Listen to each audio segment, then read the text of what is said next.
Thanks, Camilo. Thanks for giving me this opportunity of speaking here, particularly because I guess I have given similar talks in various places, but often people is not interested in the technicalities. And here maybe would be one page where you like some aspects of technical aspects of convex integration. So I'm very happy to give this talk. A priori, I was planning to give this talk on the Blackboard, but then you list, I mean, at several places, as you know, if you've been working in convex integration, you have to list this list of mappings with properties 1, 2, 3, 5, and then it gets most of the hour in that.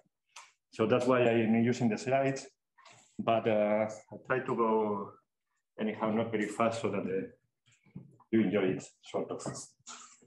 Okay, so this is the title. Let's see if I manage to do this. Surprise. And these are the equations. So they are the MHD equations. And then they prescribe the evolution of a magnetic field, which is affected by a fluid, but at the same time, the magnetic field through the orange force acts on the fluid. So this makes the system coupled.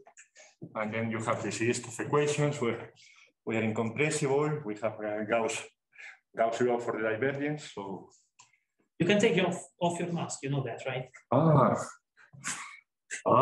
mean, unless you're doing it on purpose. No, because that's in Spain it's compulsory to have the mask while you speak. Actually, another good thing, just to make a short comment, is I'm very happy to give a talk in person, because I have spent the whole year giving talks online, so it's very good. Anyhow, so we have this divergence-free B, because there are no magnetic monopoles so far. And this equation, which prescribes the evolution of B, it comes from Faraday induction equation coupled with the Ohm law. So I write it here because it will appear many times. So Faraday discovered that the evolution of the magnetic field is given by the curl of the electric field. Okay, and then Ohm law tells you that you can create this electric field with U cross B, and then J is the electric current. Here, sigma is the electric conductivity. Now, what is assumed in these fluids is that they are this is supposed to model some plasma, so they are very, very conductive. And then this 1 over sigma is, in the ideal case, I assume it to be infinity. Otherwise, I will put it here, and I will get some term where there is a Laplacian, and this will be the resistivity. And this will be the non-ideal MHD. Okay, but 95% of the talk is going to be about ideal MHD, so let's suppose this is 0. Okay, and then a priori we would have, so then this becomes ET field.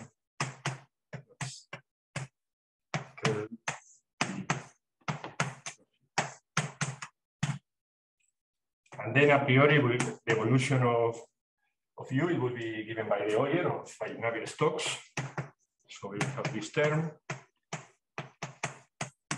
and then the pressure, and then a force, which in this case gets this LBO because it's the Lorentz force. So the force induced by the magnetic field. And then again, here I assume that Ampere law is valid, so the fluid is not that fast, so we don't have relativistic terms, and therefore the current is, I put the constant equal to 1, is like the curl of B, and then in the Orion force, I also neglect the electric field, and I will have the curl of B cross B, and then this is one of these nice formulas that either you prove or you check in Wikipedia.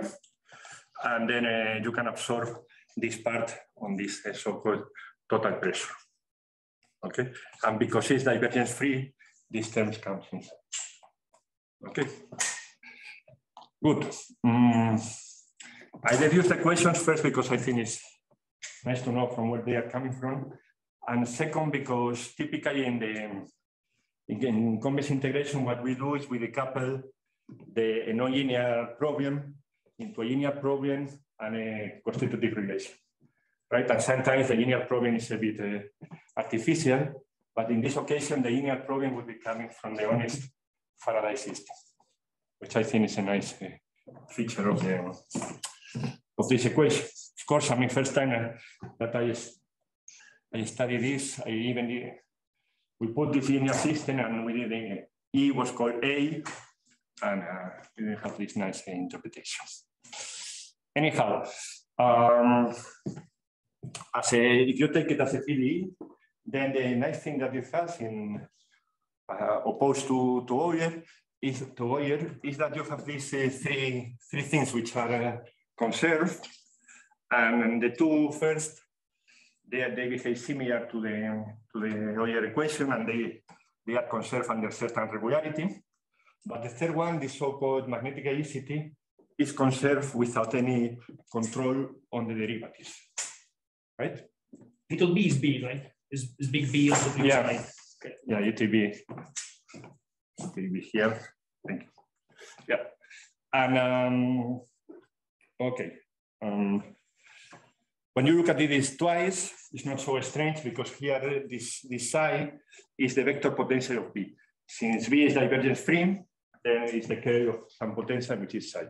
So this is like a operator of order -1 acting on B. Therefore, it's not so strange that this behaves better than these terms, which are all at the same level of regularity. Anyhow, so you can prove this in many ways. And what I want to emphasize in this talk is that formally you could take the time derivative of this magnetic helicity, and then you will get the product of, so you just look at this equation, okay? So forget the fluid part, you just look at the Maxwell part, and because this definition of the magnetic helicity only have things which depend on B and not U. Then when you differentiate, then you get the electric field times B, okay? And that's actually a nice exercise you can do if you prefer to do computations instead of listening. It comes directly from this induction equation and the fact that B is divergence free, right? Because from here I will get that dt of B is like this curl, okay? So when I put it on the other side, I get a B, and then dt of psi of the potential, it will be the electric field plus a gradient field, which multiply with a divergence free vector field gives 0. Okay. But then, so this is true for all solutions to this Faraday system. We take it into account the electric and the magnetic field. But now, if we are back to MHD, sorry, here, then I had that since I don't have this part in the Ohm law, the electric field is equal to U cross B. Okay. So what is the product of U cross B, scalar product with B?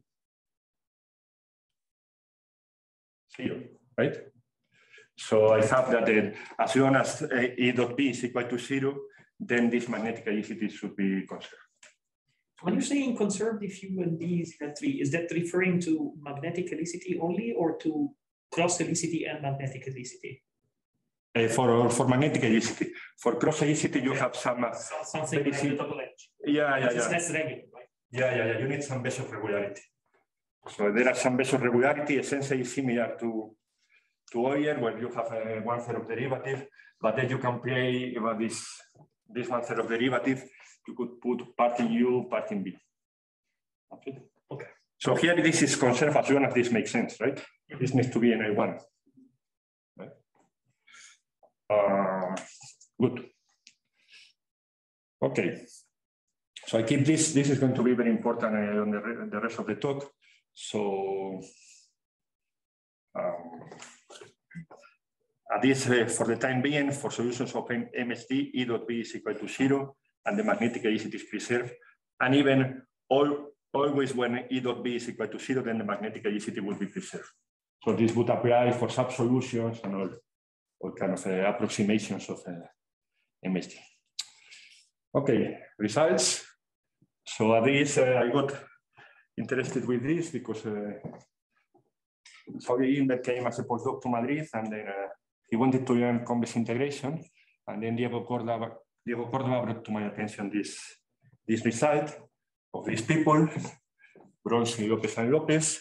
And they show that indeed there are compactly supported in time solutions of MHD with non-trivial UV, but they are of this special sort.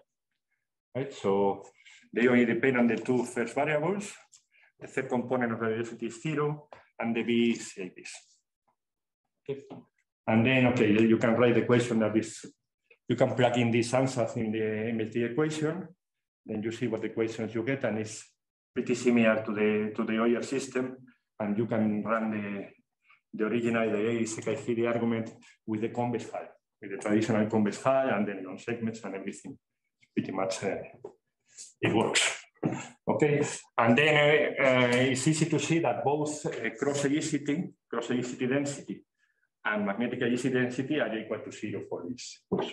And moreover, there is solutions they don't have compact support in space.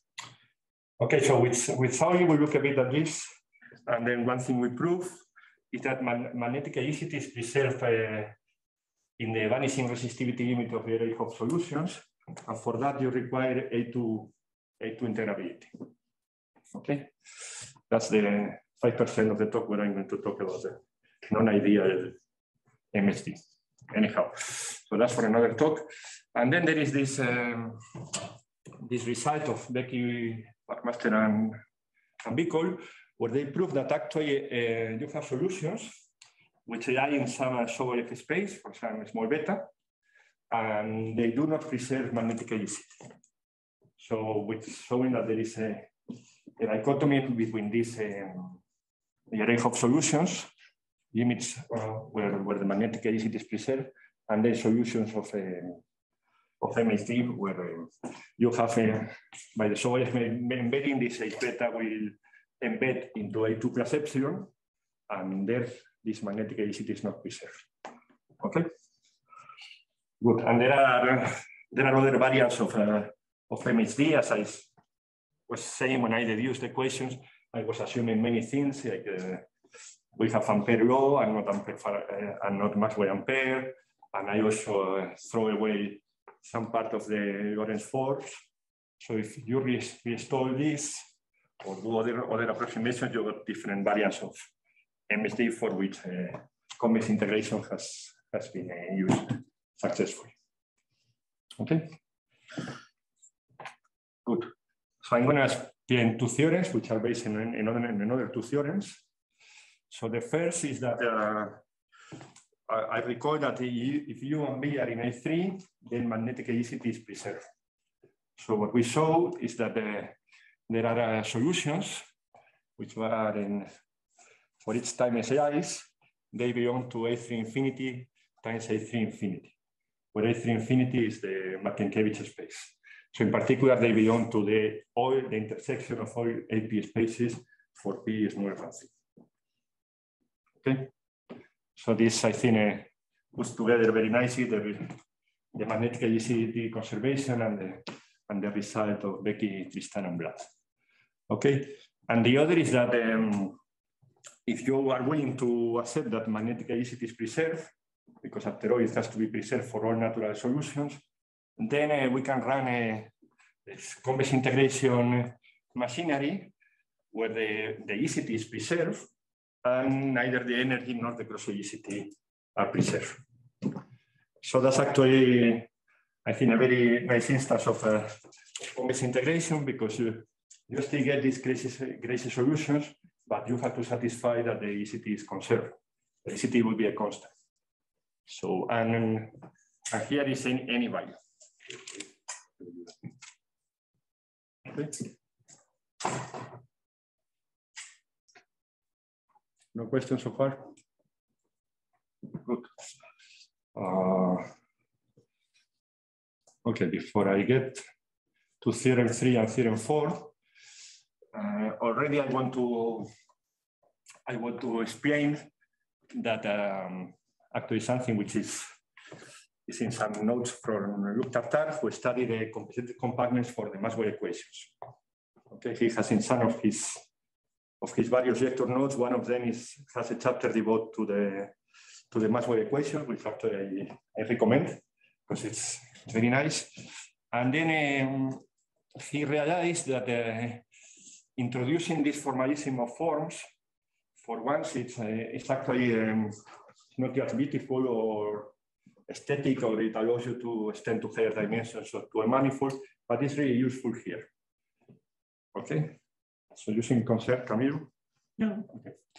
Okay, so what I do is I have these two vector fields, this B and this E, right? This couple, and I put the two of them together in a two form, in a space-time. Okay, so that's what's typically done. So these are the beta symbols, so that you don't get confused with how to put the B. And this is, so the B is in the special part, and the electric field is in the projection of the simple forms were spanned by dt. Okay, good. And actually, it's a nice exercise to check that these two equations, dt, maybe I write the other. So the Faraday system, this doesn't, why I could call this.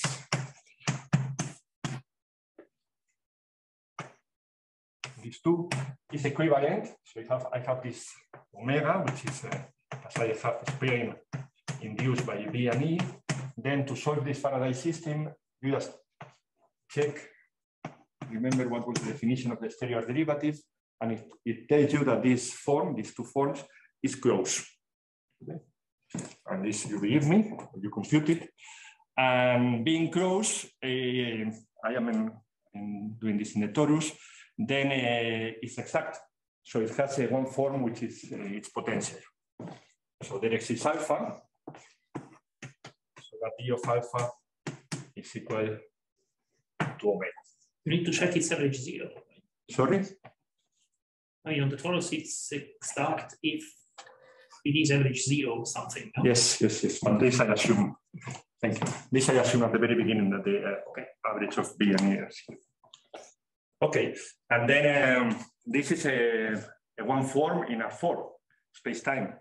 So it has a part with the x variable, which is the traditional magnetic potential, and phi will be the scalar electric potential. Okay, and then if you rewrite this differential, you expand it in terms of classical derivative, you get this nice thing.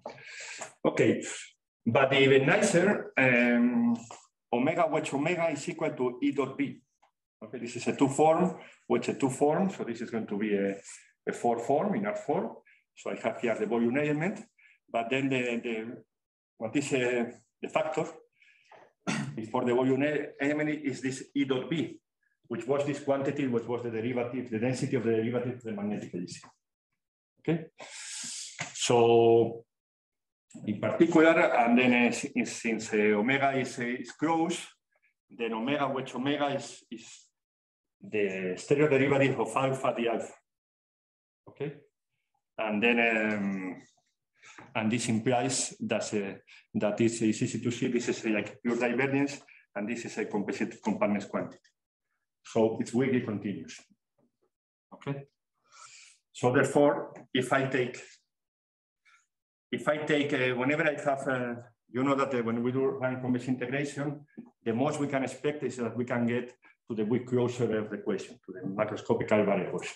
So then I would get that E dot B is weakly continuous, and therefore is equal to 0 in any natural relaxation of MHD. Okay. So the whole slide, it was about to introduce the form because they will appear later, and to convince you that in any natural relaxation of MHD, E dot B has to be equal to 0. Okay. And here in my big take about what means relaxation of MHD, weak solutions, limits of weak solutions, sub-solutions, coarse-grained solutions. Okay, so don't. Okay, so knowing this, then the way we prove this theorem 1 and theorem 2 is by projecting. We start first with the Faraday system. So we start here with solutions of this only an electric and a magnetic field. Electric field, which was a secondary quantity, now it's an actual thing we compute. And then the first thing that we show is that we can project for any, I would say, we specify what mean, to what extent is for any, but the idea is that you have a solution to the Faraday system, and then if you are allowed to, if you allow yourself to have some loss in integrability, in particular, this will be, for example, A3 halves, then I can find another solution so that B dot E is equal to 0, but the magnetic helicity is the same. Okay, and then here in the whole talk is going to be important the concept of a piecewise constant. Okay. So piecewise constant, as the definition says, put piecewise constant if omega is piecewise constant. But maybe I read the definition just to emphasize that I allow countably many pieces. Okay. This is an honest thing. Okay, so I have, suppose this is a space-time, and then I can chop this in small subdomains where here it is constant.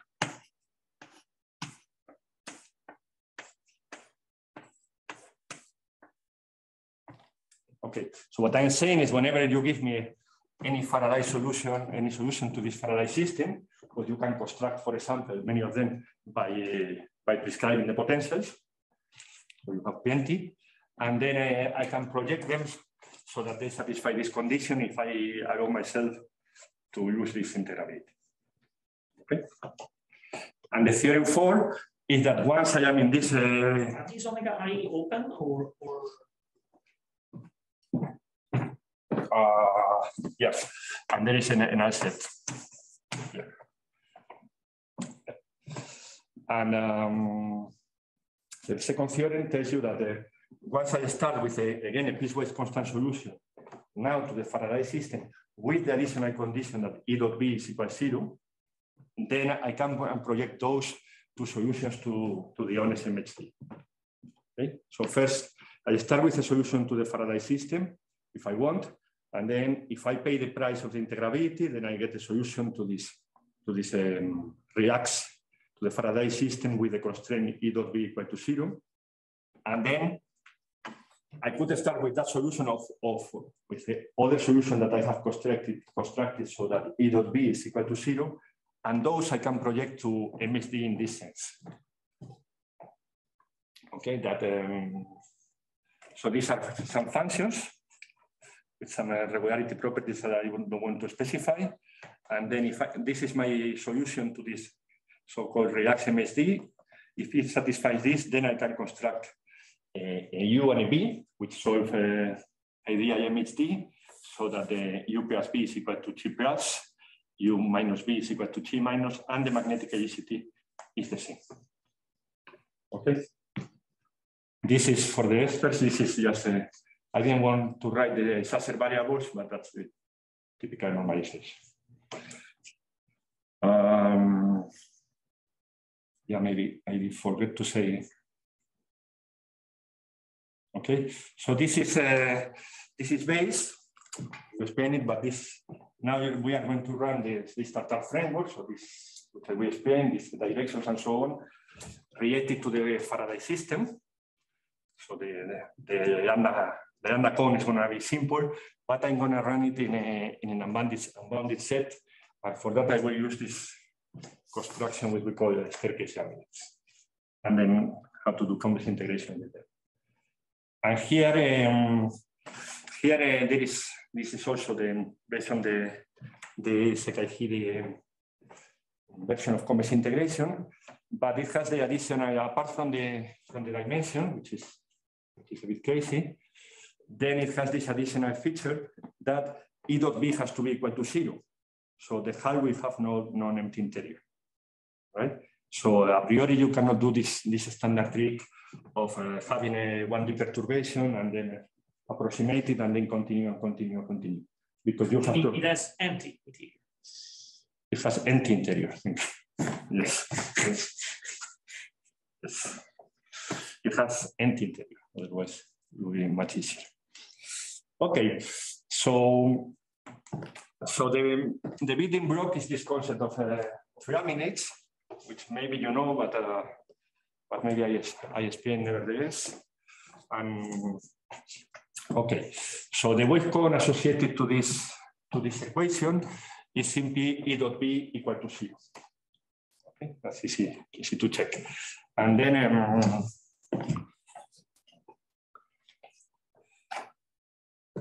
yeah, so this is a bit of a crazy slide. That is exactly, but classical apart from a twist. So it says that whenever I have, okay, suppose I have these two forms, omega-1, omega-2, and then omega-1 minus omega-2 is equal to omega bar, which belongs to this wave cone related to Faraday. So this is equal to 0, or in terms of E dot B, equal to 0. Then what this says is that I can create a perturbation which oscillates between omega-1 and omega-2. So if I declare omega-0, lambda-1, omega-1, plus omega-2, omega-2,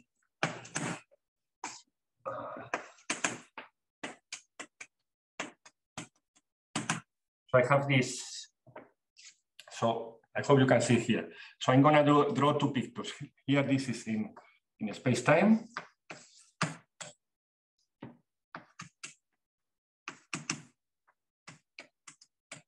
And this is actually in R3 times R3.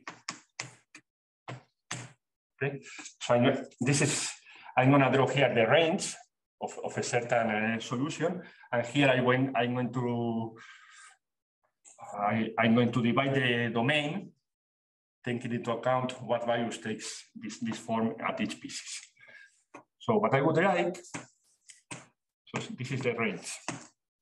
So this is omega-1 and omega-2. So even if you don't believe it, this graph has 16 dimensions, 6 dimensions, sorry. Okay, so these are these two values. And then I have this line, and then what I draw here is that I have this omega-0 here. And then I'm going to define, this is my space-time. That will be a direction of oscillation T.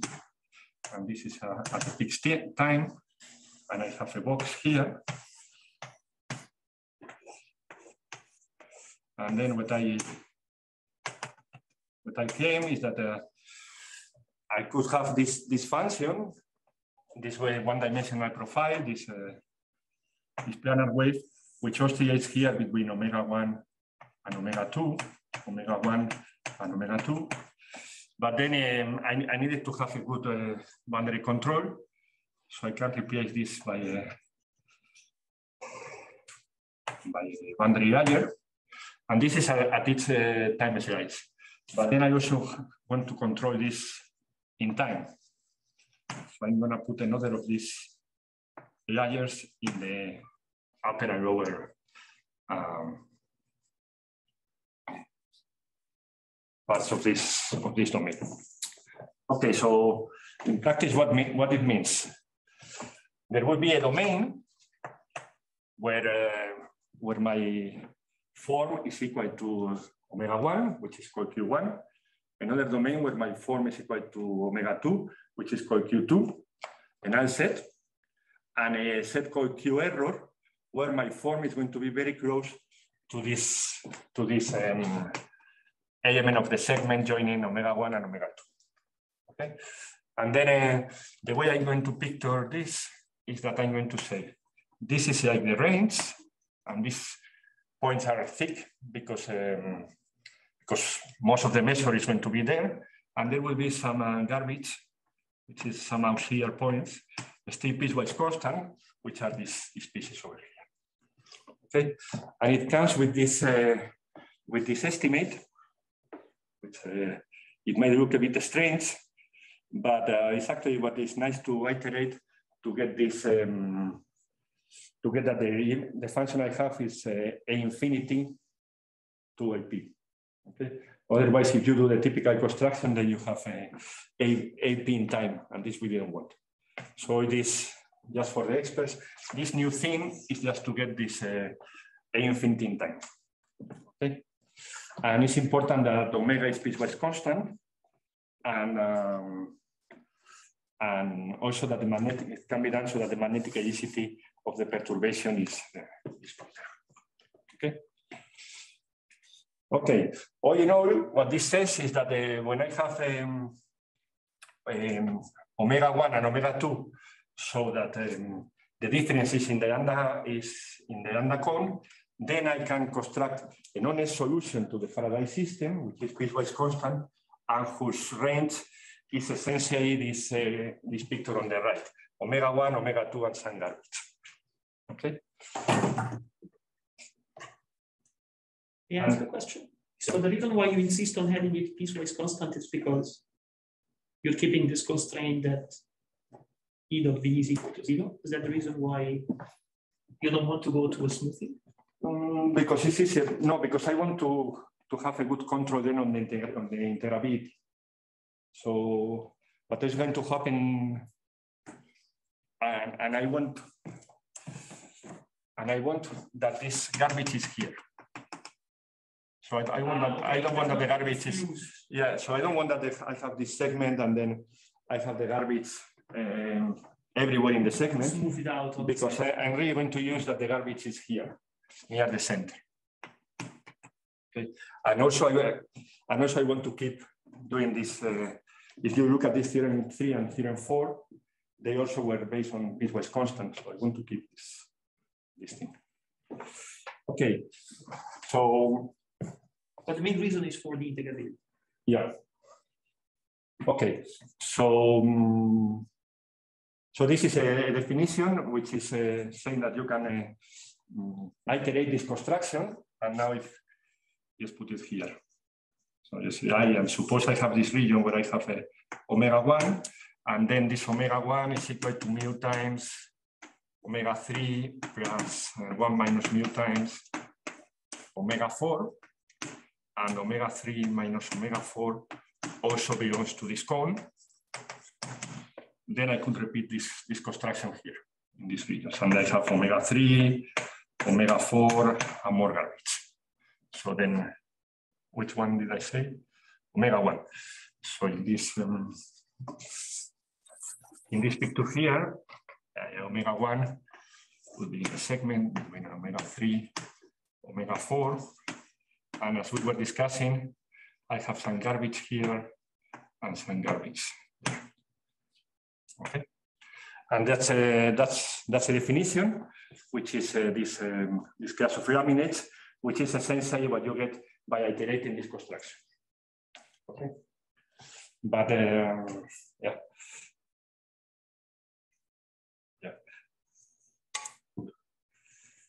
So the first theorem, the first step to prove the first theorem, the existence of these solutions which are which have this AP integrability, is to create such a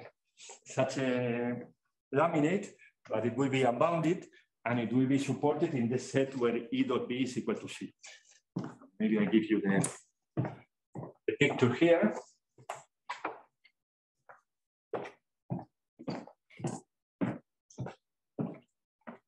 Yeah, maybe here.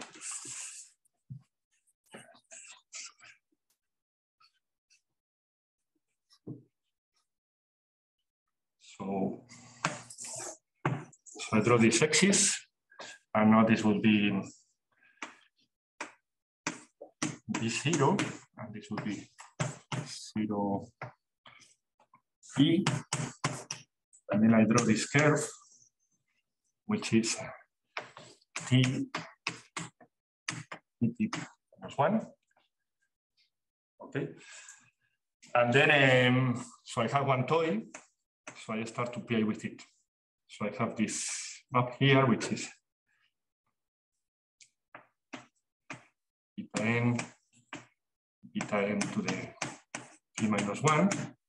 And then, so in this configuration, this lambda directions, since I have this map, it's going to be simply that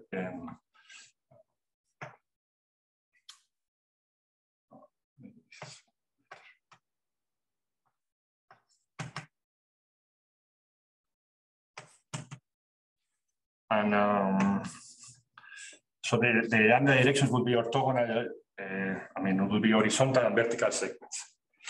So what I do is I start here, and I want to support my laminate.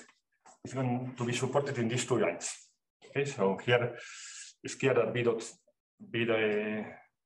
E is equal to 0, and here E dot B is equal to 0 because 1 of 2 is 0. So the E is supported in the correct set, in the correct set. Okay, then what I do is I do this line, and here I end up in 0 beta n T minus 1, and then I go up, and then I end up, and maybe you don't see this point will be beta n plus 1, 0. So I have started with I have a measure here, and I have split it into a measure which is supported in this point, and in this point. Okay. So that's not good because it's not supported in the set E dot B equal to 0. Right? So I can keep doing this. Maybe I just record, but the good thing is that here it gives a mass 1 to the beta to the P. So if you do this construction, then the mass in this point is 1 to the beta to the P. And there will be also this garbage here. Okay. And then I keep doing this. I keep doing this forever. And then nothing prevents me to do it forever. And then in the end, I get a measure which is supported in the right set. It's supported here and it's supported here. Okay. It remains to prove its integrability, but so you have the garbage, no? Don't you have to? Yeah, well, yeah. I'm saying the laminate, but not the map, right? But yeah, thanks. So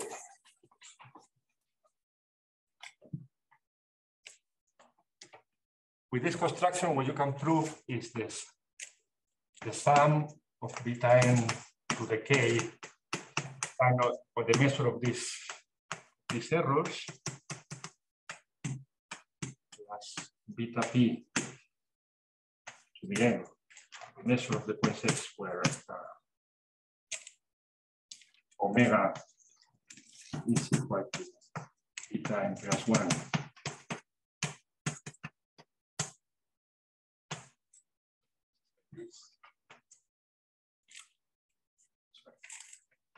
Minus 1. So you get the control on this. On one hand, on the errors, and on the other hand, you have this type of weak L1 integrability, right? Because the measure here is exactly beta p to the n, and this is this is going to be have mass essentially beta to zero. Okay. I mean, it takes, that's why it's anisotropic, because you need to put some mass in some P in the magnetic field and P prime in the E. Okay, so it takes some time. Okay, and here I have some control on the error. But yeah, as Camilo was saying, I have the map which is supported in the right set, but not quite, because I have produced a lot of garbage all around the sequence. Right? So it's not really a solution to the Faraday system, so that P dot B is equal to 0. So I'll tell you what you can do if you believe me and you apply this basic construction at each step of the iteration to this laminate, you get this approximate solution. Okay, so it's most of the time you think you're good, so the error is small, and it comes with this estimate, which is not hard to believe from this. It's actually more or less the same. Okay, and then still you need to get the knowledge map. So here I'm just going to draw a picture. So what you do, and here is, I guess coming back to your question, here we use again that is piecewise constant. So then I have now my space-time domain, and then there will be a lot of good portions, Q good, but then Q error, there will be all around the place, the small pieces where the form is piecewise constant, but it's not in the set. So what you do, you run again the construction inside here. Inside of each of these pieces, you run the construction. Okay, and then you plug in this type of map, but now with this, you sum it to this inside of this small pieces, and then you do this infinity many times, and in the end you converge to a map which is it has this right integrability. The magnetic helicity is conserved. Since I am doing this construction, this is in a sense a bit different from other instances of convex integration, a bit older also, because in many pieces of the domain, I'm not touching it. When I was in omega good, I don't touch it again. Okay, so I am here. If I had I don't know, omega 1 and omega 2 in the big portion, and they were in the good set.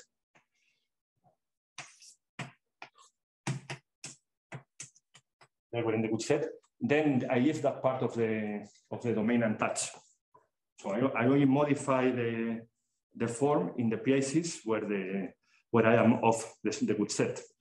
So this stays like this, but here I have this Q error is formed by many small subdomains, and inside each of them I run the full construction again. Okay? And then this type of estimate allows you to do it because this I can do it for any value. And when you iterate this convex. So this I hope it's clear that I will get the map in the end, which is in the right set. And then you believe me that this estimate gives you the correct integrability. Okay. So so I have 5 minutes or 10? 10. Okay, good. 15. Perfect. Okay, good. Good surprise. Okay, so now I go to the other part, to the second theorem. So I start now with the solution of MHD, of Faraday, but so that P dot B is equal to 0. And then I need to construct from it a honest solutions to MHD. Okay, so since the form is piecewise constant, then what I'm going to do is to run the convex integration type procedure in each of these small subdomains. Okay, and then So now beware that I now want to construct solutions to the full MHD. So before the wavecon was very simple, it was simply E dot B equal to 0. But now I need to decompose MHD into a linear system and a pointwise constraint. Okay, so I'm going to combine what is done for Euler with what I did for Faraday, and where it gets also intricated. So this is the linear system, whereas this is usually symmetric matrices, and this is the set K. Okay, the set K before it was as expected, electric field equal to B cross U, and then for this symmetric trace-free tensor, it has to be symmetric tensor. Sorry, it has to be equal to this. Okay, so I just say just in case, if I have a solution to the linear system, which lies here, then I have a solution to MHD as it's done in Euler. Okay, so I compute the wavecone, which now is more complicated, right? Because the wavecone now it has to take into account the velocity field, the symmetric part, and also the electric and the magnetic field. I have that still this is true. So these are orthogonal, and I have this, apart from some other corner cases which I don't want to write, I have this type of relation between all the other elements. And this means to be in the wavecone. So it's kind of a nightmare, and it takes a lot of computations, but the worst thing actually is from this fact that this is still, in particular, this is lambda fine, so it's going to be a weakly continuous. So therefore, it has to be 0 in the lambda high. In other words, the lambda high or the weak closure is going to be contained in this manifold where B dot E is equal to 0. Okay? So maybe I leave this triangle there.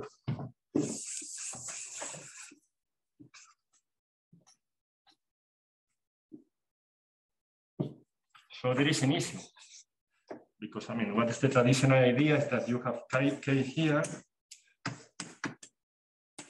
and then you have Shanghai U, and then I have this point, and then there exists a lambda segment through it, and I do a perturbation, and I produce a lot of garbage, and then in each of the garbage, the way at this I see it, I keep pushing it towards the set. And in the end, either by hand or by category, it tells me that I end up in the set K. But now here there is a problem, because this is M.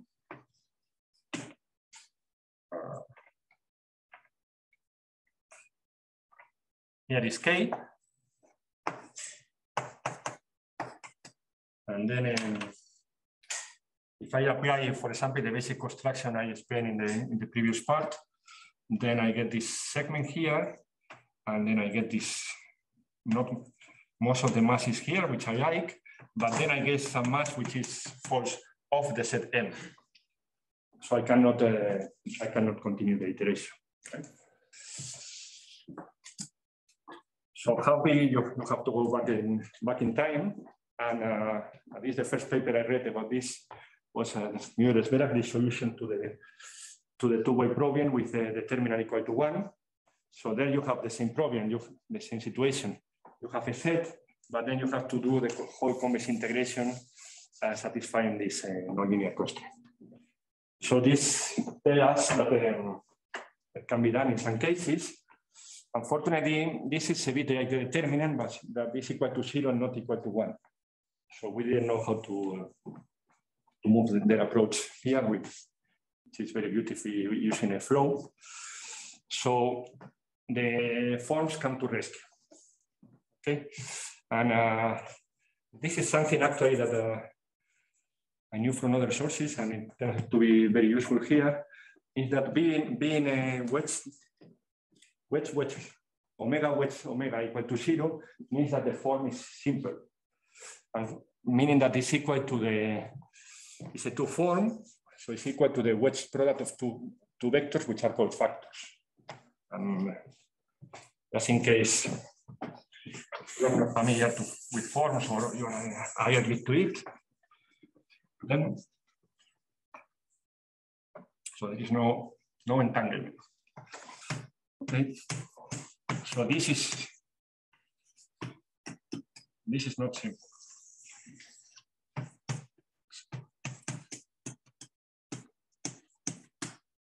In R3, all forms are simple, but not in R4. But in this case, they are simple, and actually the whole lambda geometry, it's very beautifully expressed in the terms of forms. So, because I want Ideal M. So I want to characterize, first of all, given M, given here in M, so it's a simple form. Then I also want that they find those lines which stay in M, right? Because if I would have an element of the lambda of the lambda cone, but it doesn't stay in M, then I cannot do it. And all this is very beautiful with the forms. For example, if this is the good direction of oscillations, then omega wedge t is equal to 0. And then this is simple if and only if omega naught wedge omega is equal to 0. And actually, so somehow here maybe a bit different to other instances of convex integration is that it's not important just the direction, but it's important the segment. So there is a relation between the point through which the lambda direction happens. So this is omega 0 and the other is omega. This is omega 0 and this is omega, okay? And what is going to happen is that sometimes I can find good potentials for these couples omega 0 omega and others not. So I'm going to talk about the lambda segments, no lambda directions, okay? Anyhow, if I have this lambda segment, which stays in M, then what happens is that if omega is the direction of oscillation, which has to be written equal to B wedge T, as I said, then the base vector in which the segment is placed, it has to share one of these factors with omega. Okay? And it turns out that if the factor that they share is T, it's a bad case. And if it's any other thing, it's a good case. So, okay. So in this, so since I need that, because what's the problem? The problem is now how to do this perturbation. So I need a potential so that think only on the Faraday system, but I want to solve E dot B equal to 0. I want that the image of the potential always respects E dot B equal to 0. Or in other words, always respects that wedge omega is equal to 0. So this is a guess. Actually, then we found it. Write alpha, which is the potential, as phi, which phi is d psi. They are two potentials. Then the alpha is going to be d phi wedge d psi.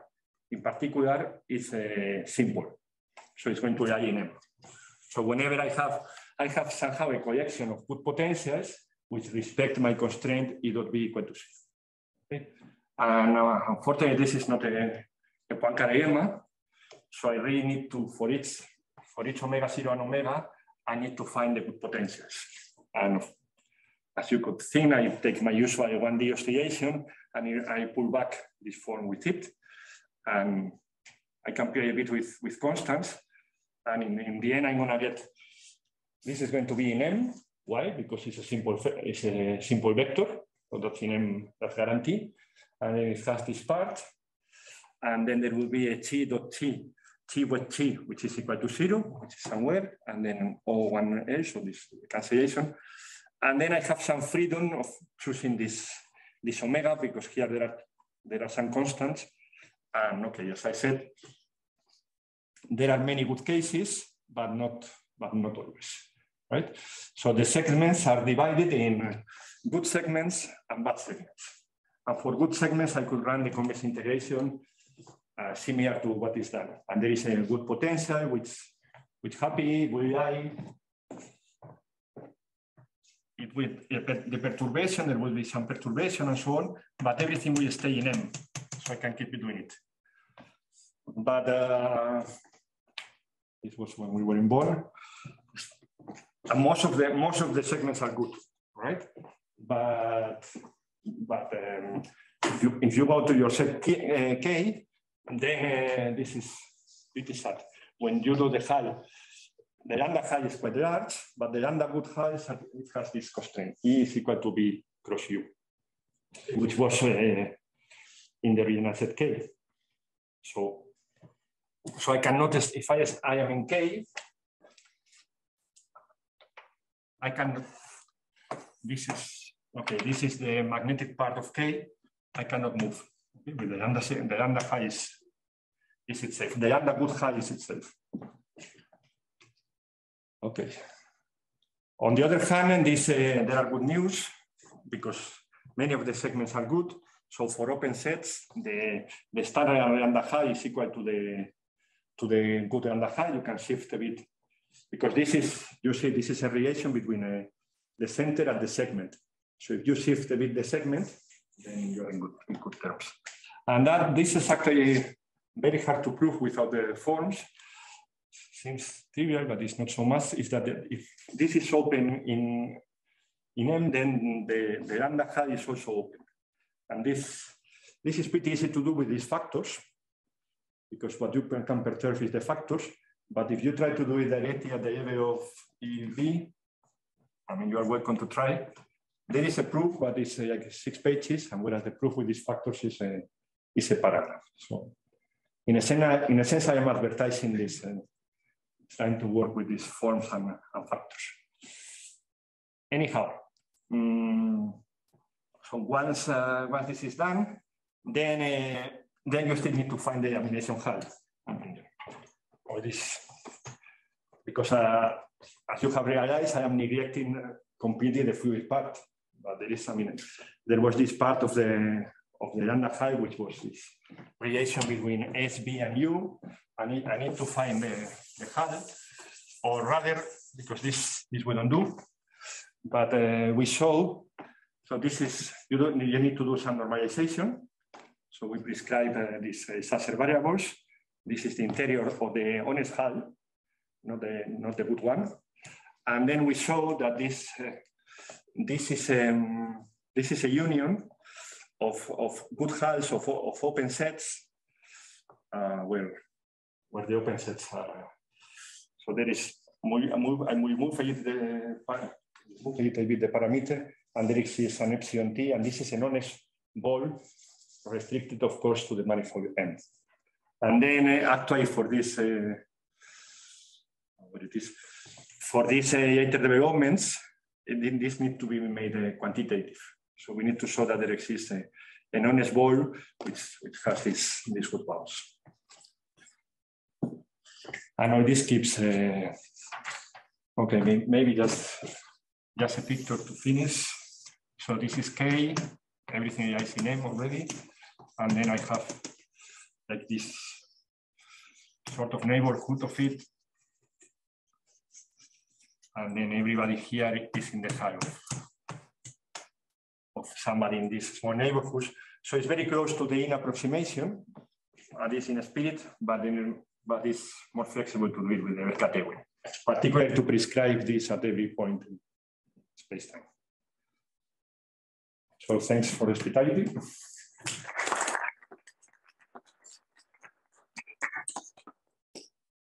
Questions? Is there some turbulence theory for this system which would give you some like Onsager type exponents? There is, but what I have read and read several things, they don't agree very much on what's the. So I mean, some part of the community belief is exactly like in Neuer, but others they give another cascade regime with different powers. I think one is 5-3.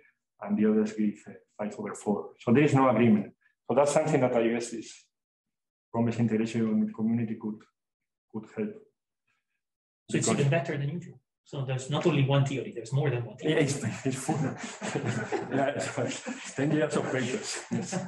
10 years of papers. Yeah, I mean, I read those papers, which are basically numerics, and when you read it, they say they do some experiments and they don't give any more information, so I'm not sure. So one thing that they are very interested in this is what is called this relaxation theory, which is that at large times these solutions of MHD, this magnetic field, we tend to minimize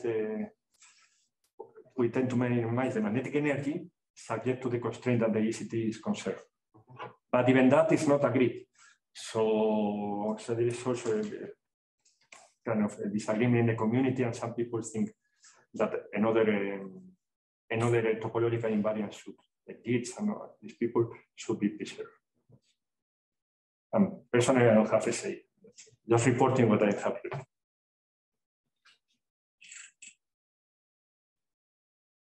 So if I understand correctly, your problem is that K, so the convex out of K, like lambda convex out of K for the good lambda would be empty. But if you make it slightly thicker, you actually get everything. Yeah, that's a good way to see it. Yeah. I mean, you make it open. Yeah. You need to make it thicker in the direction in which then the next thickness would still give you cover the previous thickness.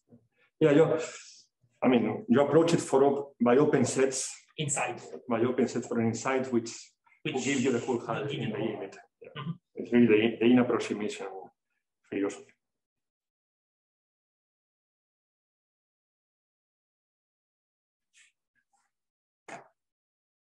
Well, there does not seem to be any other questions, so thank you, and